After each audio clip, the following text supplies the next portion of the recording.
All right, it's been day 17 without a Speaker of the House, and again, more chaos continues to unfold as all of this takes place.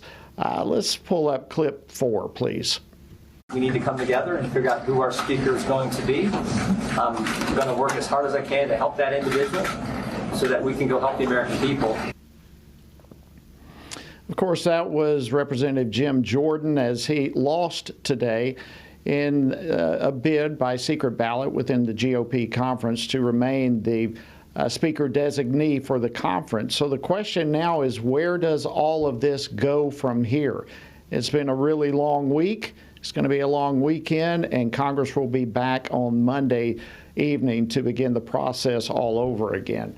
And we've got the war in Israel taking place. We have the funding is going to expire for the government here in just a few days, and Congress remains fractured. So where do we go from here? Well, joining me now to discuss this and more is Kerry Picket, senior congressional reporter with the Washington Times. Kerry, thank you for joining us. Great to have you. Thanks for having me. Well, you know, all right, well, what's happening? Give us the latest.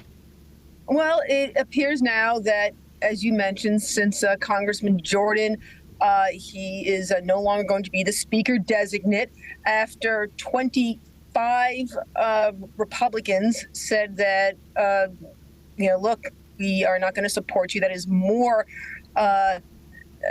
Republicans than last time who weren't going to support him. So as you mentioned, over in conference, there was a secret ballot that said that, look, we are going to move on. We need to have a reset.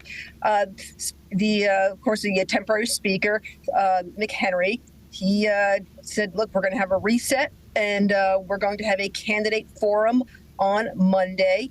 And all of a sudden, we have a number of lawmakers who are jumping into this new speaker's race. This includes Congressman Jody Arrington of Texas, Congressman Kevin Hern of Oklahoma, and some of these people are just considering. I don't have it off the top of my head, so they're either considering or they actually have jumped in. Congressman Byron Donalds of Florida, Congressman Mike Johnson of Louisiana, Congressman Pete Sessions of Texas. These are just a number of Republicans who are either considering or who actually have jumped in to the speaker's race right now. Others are jumping in as we speak right now. All right. So with all of this, Congress will return on Monday. They will go in, and all these who are considering running will be able to. There will be a forum for them to speak their piece. Then there'll be votes. How will the voting process take place to come down to determine who the next designee will be?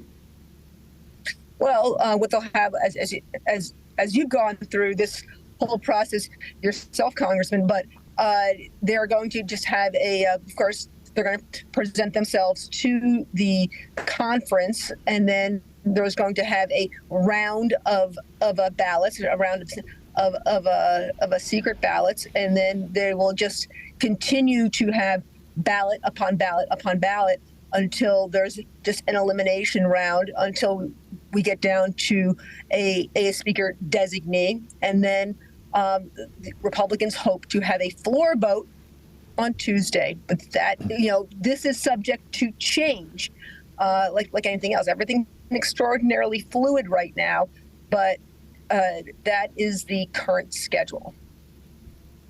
Okay, and so I expect it will happen now. Let me give you a thought, and you respond, barking up the right tree or not. At this point, within a fractured GOP, both sides have lost.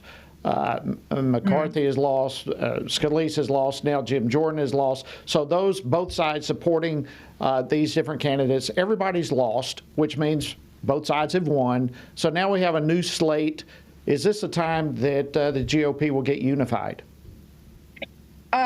This is probably the best time for the GOP to be unified. I mean, look, former Speaker McCarthy, he has already thrown his weight behind one candidate in particular, that is Tom Emmer, the conference's whip, and he's of Minnesota. He previously was the head of the NRCC, and look, we'll see where that goes. Could that be helpful to Mr. Emmer? Maybe. It could also hurt Mr. Emmer as well. There's a number of people who didn't like Mr. McCarthy. But then I've noticed, I have to tell you, Congressman, that the current slate of candidates, many of them are very new to Congress. They don't have a lot of years up on Capitol Hill. And I mentioned that to a lawmaker. I said, wow, Tom Emmer came to Capitol Hill, around 2014. And that's actually considered probably maybe the oldest among a lot of the lawmakers in terms of, experience up on Capitol Hill. And then you have Byron Donalds. I think he's in his second term here or so. And, and he's very popular among a lot of his colleagues. But then, of course, you have the kind of stodginess of a lot of lawmakers who have a kind of, it's not your turn yet, you're kind of jumping ahead. But he's very popular. So, but some people will say, but you know what? Being around here for too long, you kind of risk getting a lot of people angry at you. Absolutely. And then next thing you know, you're kind of in a Jim Jordan, Steve Scalise, McCarthy situation where next thing you know, you have too many people angry at you, and then you have a lot of votes that are not coming your way. So it can kind of work both ways. Kerry Picket with the Washington Times, thank you so much for this update. A lot going on. We're very grateful for you joining us on Washington Watch.